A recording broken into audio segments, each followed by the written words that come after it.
Bonjour, alors nous voici à une autre émission du podcast Être Soi. Donc aujourd'hui, nous parlons du monde des distractions. Le monde des distractions, est-ce une réalité ou une illusion? Donc la dernière fois, nous avons parlé un peu plus de la peur, de la réalité, de l'illusion dans toutes ces émissions. Alors, lorsque nous sommes dans un état d'émotion, dans un état de peur, qu'est-ce qui se passe vraiment dans notre intérieur? Est-ce que nous aimons ça? Est-ce que tu es dans cet espace où tu aimes être dans une émotion de culpabilité? Est-ce que tu aimes être dans une émotion de peur ou de honte, de colère, de tristesse? Pas vraiment. Pas vraiment, parce que dans cet état, qu'est-ce qu'on fait comme humain? On ne veut pas rester là. Et on ne veut pas non plus être conscient qu'on est là. Alors, qu'est-ce qu'on fait? On décolle de là. Donc, c'est pour cette raison qu'on va chercher. On va chercher des distractions. On va chercher des distractions en ce sens que on va aller s'acheter un nouveau chandail. On va aller s'acheter une nouvelle voiture. On va aller magasiner. On va aller dans n'importe quelle sphère, ce qui va nous permettre de se libérer de l'état dans lequel on est.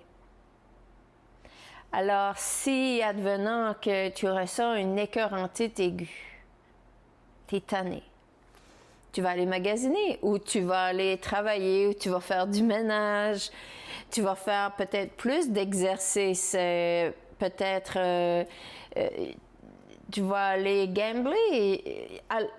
Il y a toutes sortes, l'alcool, les drogues, tout ceci devient des sources de distraction. Et lorsque tu es dans cet état, advenant, tu te rappelles d'une situation où est-ce que tu étais tanné, ça allait pas bien, tu te sentais pas bien. Puis, tout d'un coup, tu as dit « OK, je m'en vais magasiner ». Et là, tu trouvais des choses intéressantes. Alors, tu as commencé à avoir un sentiment, et je dis bien un sentiment, d'être content, de bonheur. C'est tous des sentiments, hein? Alors, il y avait comme, tout d'un coup, tu te sens bien. Tout d'un coup, il y a comme quelque chose qui se passe. Tu te sens bien, puis tu arrives, tu as dépensé X nombre montant d'argent. Et la journée passe, tout d'un coup, tu as une pensée qui vient. J'aurais peut-être pas dû dépenser autant d'argent.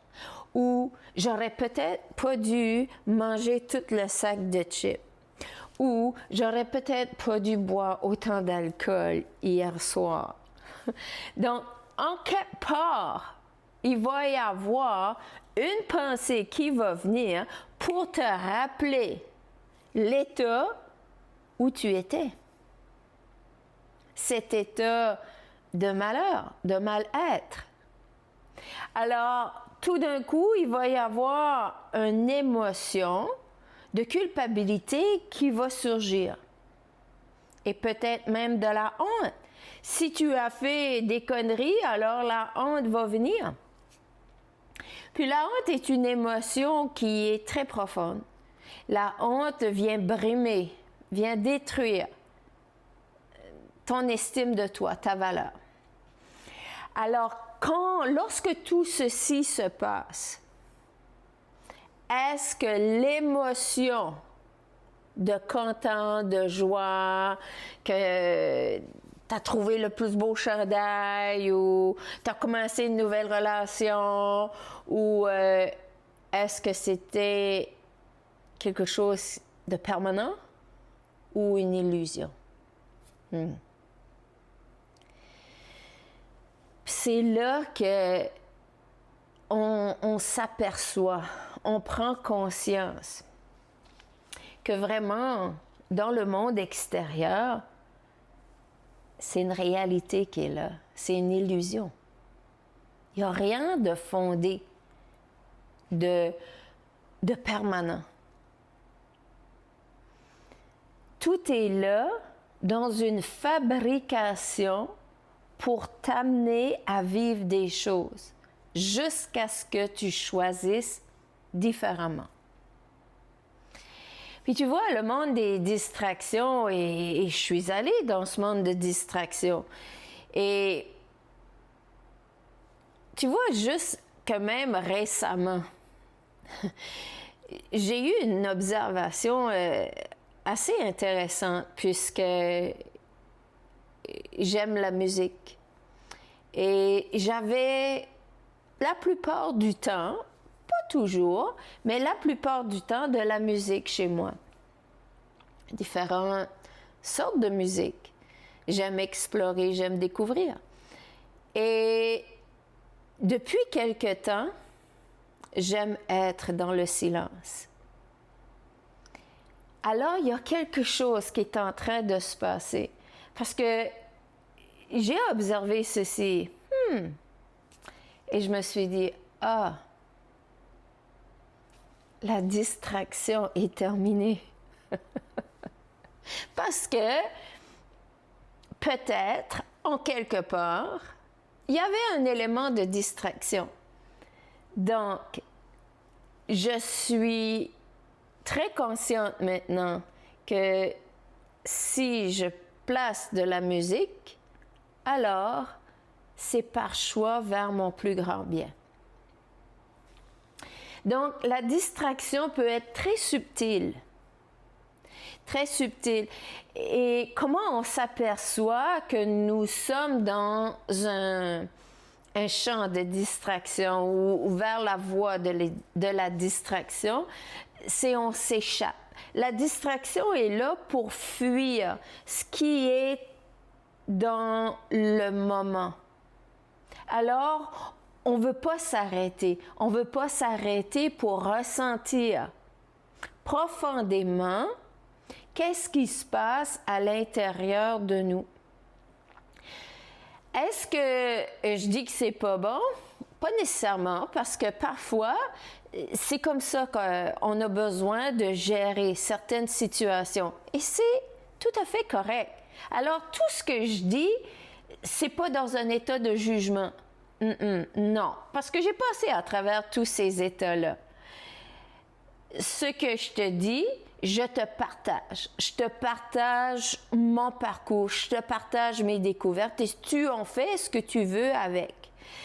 Et peut-être que ça sera la petite graine que tu attendais pour faire un autre chemin dans ta vie. Peut-être. Et il y a cet espace d'ouverture dans ce partage. Donc, lorsqu'on est dans cet espace de distraction, on veut fuir qu'est-ce qui est là. Pour quelle raison on veut fuir qu'est-ce qui est là? Parce que ça fait mal. Ça fait mal. Alors, lorsqu'on est dans l'état de souffrance, dans cet état de victime, alors où est-ce qu'elle est la distraction? C'est d'appeler quelqu'un. C'est d'appeler quelqu'un pour verbaliser qu'est-ce qui est là. Est-ce que c'est mauvais d'appeler quelqu'un? Non, c'est pas mauvais. En autant qu'on est conscient que d'appeler quelqu'un et ce quelqu'un-là est un quelqu'un de confiance. Parce que sinon, qu'est-ce que ça fait? Ça continue ce perpétuel jugement. Donc, lorsque nous sommes dans cet élément de distraction, nous voulons oublier, tout simplement. Alors, combien de fois on va entendre des humains, « Ah, après une semaine de travail, ah, j'ai besoin de mon verre d'alcool pour relaxer. » OK? Alors, et encore là, je ne suis pas en train de dire que c'est bon ou c'est mauvais, mais c'est une distraction. C'est complètement une distraction. Parce que relaxer, c'est d'arriver dans le ici. Pour quelle raison on a besoin de quelque chose pour relaxer? Oui, c'est intéressant. OK? Et tout est par rapport à la raison pour laquelle on va prendre ou utiliser quelque chose.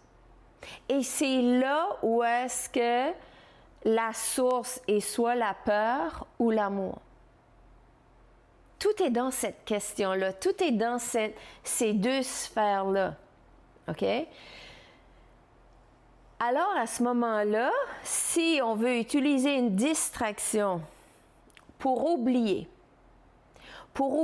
qu'est-ce qui se passe dans notre intérieur, à ce moment-là, on est comme un autruche. Un autruche qui se met la tête dans le sable. Alors, on ne veut plus rien voir. Si c'est pour un petit moment, pourquoi pas? Et que par après, tu reviens, OK, tu fais un check-in dans ton intérieur et tu apportes. La problématique, c'est si tout ceci perdure. Si tout ceci continue, alors à ce moment-là, la distraction devient une addiction. Alors, lorsque la distraction devient une addiction, c'est là où est-ce que le sentiment de culpabilité et après la honte vient détruire l'intérieur de l'humain. Donc, il n'y a pas trop de problèmes avec les distractions. C'est lorsque la distraction devient une addiction.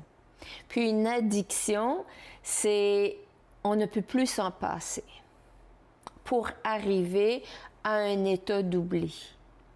Donc, on est complètement dans cet état d'inconscience. Comme rappelle-toi lorsque tu es arrivé, tu étais fâché, tu as été dans le garde-manger, peut-être, ou dans la moire d'alcool, et dans quelque chose, OK? Puis, je prends l'exemple des chips. Alors, tu as commencé à manger, tu as ouvert le sac de chips, puis tu as commencé à le manger. Machinalement, tu manges, puis à un moment donné, tu t'aperçois, « Oh my God, j'ai mangé tout le sac de chips. » C'est là où est-ce que la distraction apporte l'humain dans un état d'inconscience assez profond. Puis c'est là quand tu te réveilles, tu vois ça, « Ah, qu'est-ce que j'ai fait là? » OK? Et c'est là qu'il y a une émotion de culpabilité qui vient s'installer. Donc, l'état dans lequel tu voulais t'enfuir revient, mais revient avec force. Alors, tu t'en vas, tu t'embarques dans ton auto ou tu prends l'autobus, tu t'en vas au magasin et tu commences à magasiner. Quelques centaines de dollars plus tard, tu t'aperçois que, oh, la culpabilité entre. Et ce processus va être pour n'importe quelle distraction qui devient éventuellement une addiction. Une addiction, c'est un ensemble de comportements, de mouvements, de pensées que l'humain utilise pour oublier. Mais ça devient tellement enraciné à l'intérieur que les pensées, c'est comme si l'humain commence à se programmer avec des distractions, puis à un moment donné, les pensées y rentrent parce que c'est la voie que l'humain a utilisée pour oublier. Alors les pensées, un bon sac de chips. OK. Puis ça devient presque des automatismes. OK? Donc, ça commence à être enraciné à l'intérieur. Et c'est pour cette raison que lorsque l'humain veut se sortir d'addiction, parce que c'est une habitude, ça devient difficile. Alors, une addiction devient une habitude qui est enracinée. Alors, juste exemple, les humains qui fument la cigarette, OK? C'est très difficile de sortir de ce cycle. Et l'humain va se raconter des histoires, ça fait partie de toutes les addictions. Et juste que le meilleur truc, c'est de remplacer l'habitude par une habitude saine qui, avec le temps, cette habitude saine va s'estomper, puis l'humain va revenir dans son essentiel. Alors, ça, ce sont des petits trucs, OK?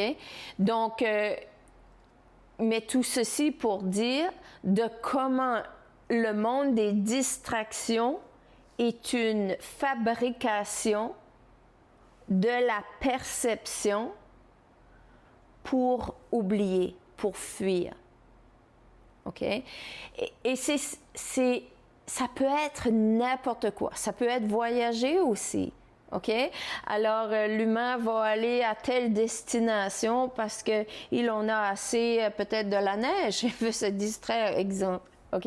Alors, ça peut être aussi banal que des petites choses comme ça.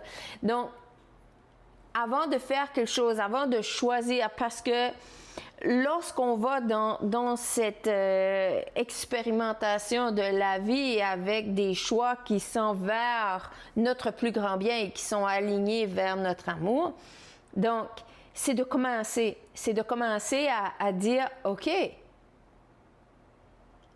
qu'est-ce que je vais choisir? Est-ce que c'est aligné vers mon plus grand bien? Ou est-ce que je suis en train de fuir quelque chose qui se passe dans mon intérieur?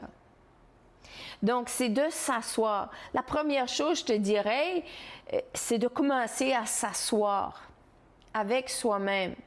De s'asseoir et d'observer. Qu'est-ce qui se passe dans mon intérieur?